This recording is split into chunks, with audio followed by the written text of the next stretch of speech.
Presiden Rusia Vladimir Putin menyebut senjata nuklir milik negaranya adalah yang paling modern di dunia. Pernyataan ini disampaikan Putin dalam forum Valde Discussion Club di Sochi pada Kamis 2 Oktober 2025. Putin mengatakan tingkat modernitas senjata nuklir Rusia lebih tinggi dari negara manapun di dunia.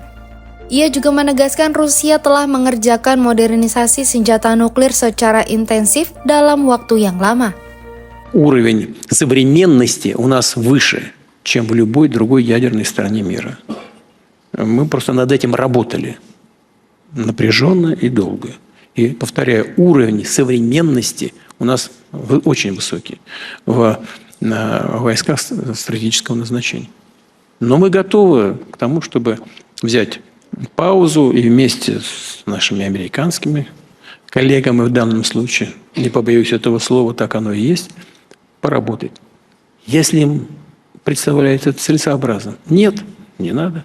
Но это вообще последнее, что в мире есть с точки зрения ограничения стратегических наступательных вооружений.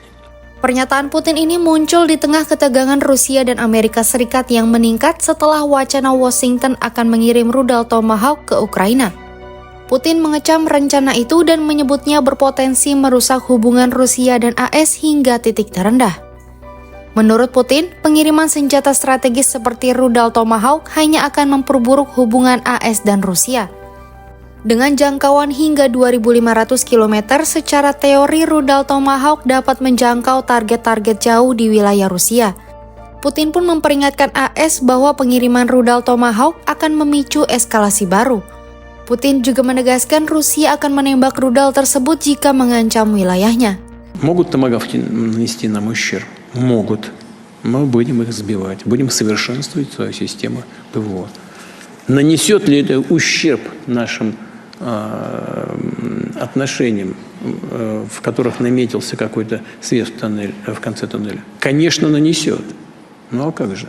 Применять томагавки без прямого участия американских военнослужащих невозможно.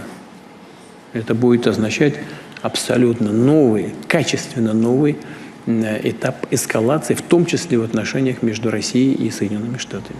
Sementara itu, Direktur Badan Tenaga Atom Rusia atau Rosatom, Alexei Likakev, pada Agustus lalu mengatakan bahwa pihaknya sedang memperkuat persenjataan nuklir. Hal itu dilakukan untuk mengantisipasi ancaman besar terhadap keberadaan negara. Menurut Likakev, situasi geopolitik saat ini adalah ancaman kolosal terhadap eksistensi Rusia. Ia menegaskan kekuatan nuklir akan menjadi faktor penentu dalam menjaga kedaulatan negara.